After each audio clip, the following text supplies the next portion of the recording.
Betty Friedan is often called the mother of the modern women's liberation movement. Her famous book, The Feminine Mystique, changed America. Some people say it changed the world.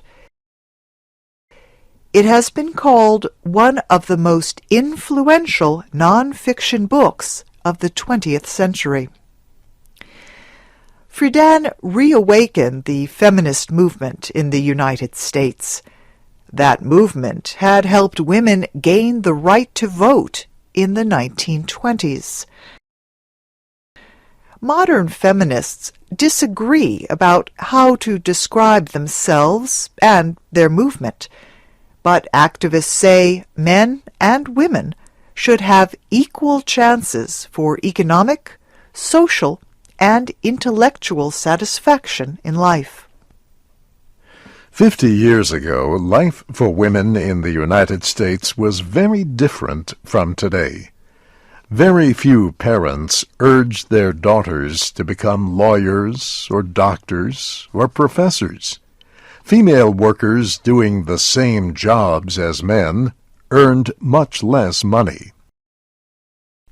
Women often lost their jobs when they had a baby. There were few child care centers for working parents. Betty Friedan once spoke to ABC television about her support for sharing responsibility for the care of children. If child rearing was considered equally the responsibility of women and men, or women and men in society, then we really could pull up our skirts and declare victory and move on. Betty Friedan was born Betty Goldstein in 1921 in Peoria, Illinois. Her immigrant father worked as a jeweler. Her mother left her job with a local newspaper to stay home with her family. Betty attended Smith College in Northampton, Massachusetts. It was one of the country's best colleges for women. She finished her studies in psychology in 1942. After college, she attended the University of California at Berkeley to continue her studies. Her boyfriend at the time did not want her to get an advanced degree in psychology. He apparently felt threatened by her success, so Betty left California and her boyfriend. She moved to New York City and worked as a reporter and editor for labor union newspapers. In 1947, Betty Goldstein married Carl Friedan, a theater director who later became an advertising executive. They had a child, the first of 3. The Friedans were to remain married until 1969. When Betty Friedan became pregnant for the second time, she was dismissed from her job at the newspaper. After that, she worked as an independent reporter for magazines. But her editors often rejected her attempts to write about subjects outside the traditional interests of women. In 1957, Friedan started research that was to have far-reaching results. Her class at Smith College was to gather for the 15th anniversary of their graduation. Friedan prepared an opinion study for the women. She sent questions to the women about their lives. Most who took part in the study did not work outside their homes. Friedan was not completely satisfied with her life. She thought that her former college classmates might also be dissatisfied. She was right.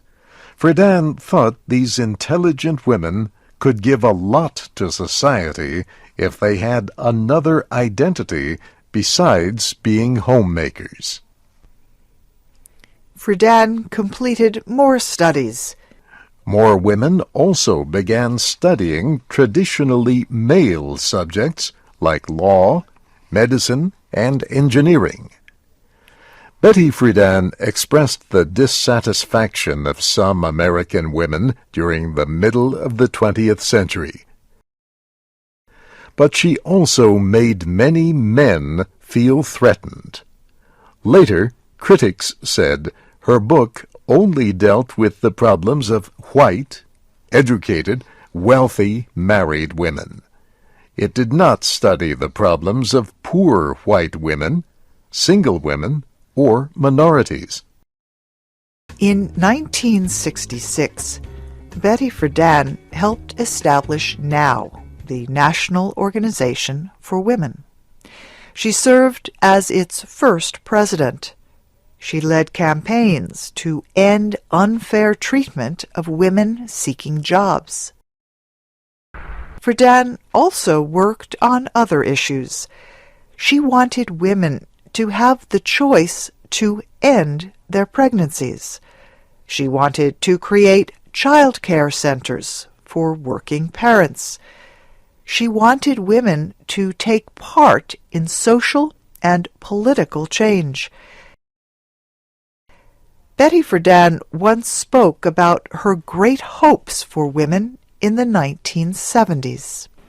The House of Representatives approved this Equal Rights Amendment in 1971. The Senate approved it the following year. 38 of the 50 state legislatures were required to approve the amendment. Congress set a time limit of 7 years for the states to approve it. This was extended to June 30th, 1982. However, only 35 states approved the amendment by the deadline, so it never went into effect. The defeat of the ERA was a sad event for Betty Friedan, NOW, and other activists. In 1981, Betty Friedan wrote about the condition of the women's movement. Her book was called The Second Stage. Friedan wrote that the time for huge demonstrations and other such events had passed. She urged the movement to try to increase its influence on American political life. Some younger members of the movement denounced her as too conservative. As she grew older, Friedan studied conditions for older Americans. Its title was Life So Far. Betty Friedan died on February 4th, 2006. Betty Friedan once told a television reporter how she wanted to be remembered. She helped make it better for women to feel good about being women. And therefore she helped make it possible for women to more freely love men. Thank you for watching this video. Please like, share and subscribe to the channel to see the latest videos. Thank you.